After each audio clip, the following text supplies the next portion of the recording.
दोस्तों, मैं फराज मलिक। उत्तराखंड के अंदर एक लड़की, हिंदू लड़की, कलियर शरीफ में दरगाह पर जाकर नमाज अदा करना चाहती है। कुछ संगठन उसको नमाज नहीं पढ़ने दे रहे हैं, जिसके बाद लड़की सुप्रीम कोर्ट पहुंच जाती है और सुप्रीम कोर्ट से इजाज़त मांगती है कि मुझे वहां पर नमाज पढ़ने की इजाज़त दी जाए और सुरक्षा दी जाए। कौन है ये लड़की, क्यों अदा करना चाहती है कलियर शरीफ दरगाह पर नमाज, इसके पीछे का मकसद क्या है, इस पर विस्तार से चर्चा करेंगे, क्योंकि आज के माहौल के हिसाब से ये खबर बहुत बड़ी बन जाती है। द केरला स्टोरी फिल्म आई है, धर्मांतरण की बातें हो रही हैं, लव जिहाद की बातें हो रही हैं, बहला फुसलाकर धर्म परिवर्तन करने की बातें हमारे देश के अंदर हो रही हैं।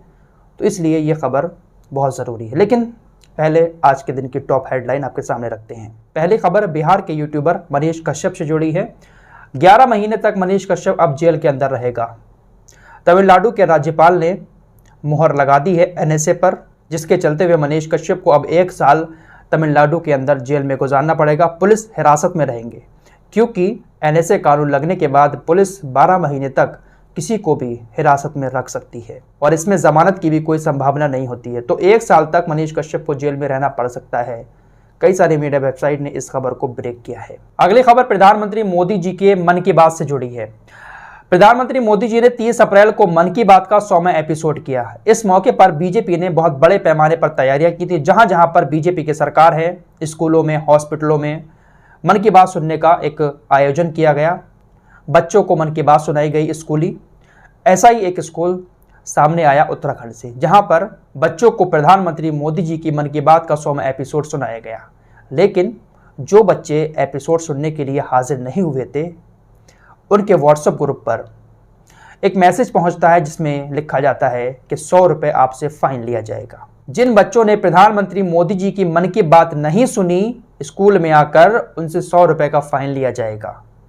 जब ये मैसेज पहुंचा और ये खबर चर्चा में आई, तो शिक्षा विभाग ने एकेडमी को कारण बताओ नोटिस जारी कर दिया। एकेडमी की तरफ से स्कूल के व्हाट्सएप ग्रुप पर मैसेज पहुंचता है कि या तो आप 100 रुपये का फाइन दें या फिर मेडिकल जमा करवाएं। आप किस वजह से नहीं आए थे, क्यों आप शामिल नहीं हुए मोदी जी की मन की बात के कार्यक्रम में, क्यों आपने नहीं सुना। ऐसा ही एक मामला चंडीगढ़ पीजीआई से सामने आया, जहां पर 36 छात्राओं ने मन की बात नहीं सुनी प्रधानमंत्री मोदी जी की, जिसके बाद उनको 1 हफ्ते तक बाहर नहीं निकलने दिया।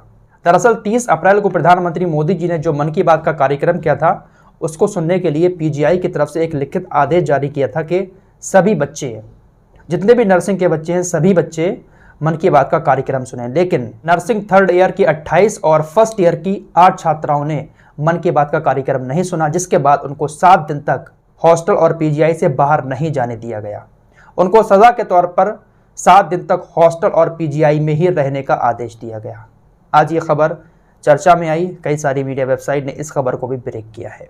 इन सभी मामलों को लेकर आप लोग क्या सोचते हैं, कमेंट बॉक्स में ज़रूर बताएं। अब चलते हैं अपने मेन टॉपिक की तरफ। मध्य प्रदेश की भावना, जिसकी उम्र 22 साल है, उत्तराखंड के सुटकुल में एक प्राइवेट कंपनी में जॉब करती है। उसके साथ उसी कंपनी में 35 साल का फरमान नाम का लड़का भी जॉब करता है। भावना ने उत्तराखंड हाईकोर्ट में एक याचिका दायर की और इस याचिका में कहा कि उसका नमाज पढ़ने का मन है और वो कलियर शरीफ दरगाह पर जाकर अपने दोस्त के साथ नमाज पढ़ना चाहती है। लेकिन जब भी कलियर शरीफ दरगाह पर वो नमाज पढ़ने जाती है, तो कुछ संगठन उसका विरोध करते हैं। लड़की ने उत्तराखंड हाईकोर्ट में याचिका दायर करते हुए सुप्रीम कोर्ट से अपनी सुरक्षा मांगी और कहा कि मुझे नमाज पढ़ने की वहां पर इजाज़त दी जाए। लड़की ने याचिका में इसे अपनी धार्मिक स्वतंत्रता का मामला बताया। कोर्ट में सुनवाई हुई और खंडपीठ ने याचिकाकर्ता यानी लड़की को नमाज पढ़ने की इजाज़त देते हुए सुरक्षा देने की भी बात कही। अदालत ने कहा कि जब भी वो कलियर शरीफ दरगाह पर नमाज पढ़ने जाए, तो उससे पहले एक लेटर संबंधित थाने के एसएचओ को देकर जाए। थाने के एसएचओ उन्हें सुरक्षा उपलब्ध कराएंगे। याचिका पर सुनवाई के दौरान अदालत ने लड़की से ये सवाल भी किया कि आपने धर्म नहीं बदला है, आप हिंदू ही हैं, तो फिर वहां जाकर नमाज क्यों पढ़ना चाहती हैं। इस पर लड़की ने अदालत में कहा कि वो इससे प्रभावित है, यानी वो नमाज से प्रभावित है और उसका मन करता है नमाज पढ़ने का, इसलिए वो कलियर शरीफ दरगाह पर जाकर नमाज पढ़ना चाहती है। लड़की ने अदालत में यह भी बताया कि उसने अभी शादी नहीं की है और ना ही वो अपना धर्म बदलना चाहती है। वो हिंदू धर्म की अनुयायी है, हिंदू धर्म को मानती है और बिना किसी डर, आर्थिक लाभ, भय या दबाव के कलियर शरीफ में जाकर इबादत करना चाहती है। किसी चीज का डर ना हो, किसी तरह का भय ना हो, किसी चीज़ का दबाव ना हो, इन सारी चीज़ों को एक तरफ रखते हुए वो कलियर शरीफ में जाकर इबादत करना चाहती है। उसने कहा मैं हिंदू धर्म की अनुयायी हूँ, हिंदू धर्म को मानती हूँ और ना मैं अपना धर्म बदल रही हूँ, लेकिन मेरा मन करता है, मेरा मन चाहा तो मैं नमाज़ पढ़ने के लिए वहाँ पर जाना चाहती हूँ, मुझे सुरक्षा दी जाए। फिलहाल उत्तराखंड हाईकोर्ट ने सुरक्षा प्रदान करने के आदेश दे दिए हैं। अगली सुनवाई इस मामले पर 22 मई को होगी।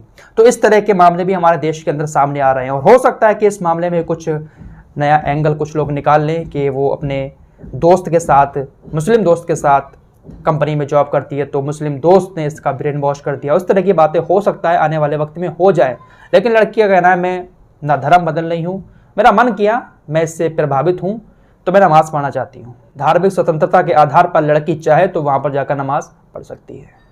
फिलहाल इस रिपोर्ट में इतना ही, मिलते हैं एक और नई वीडियो के साथ, तब तक के लिए अपना ख्याल रखें।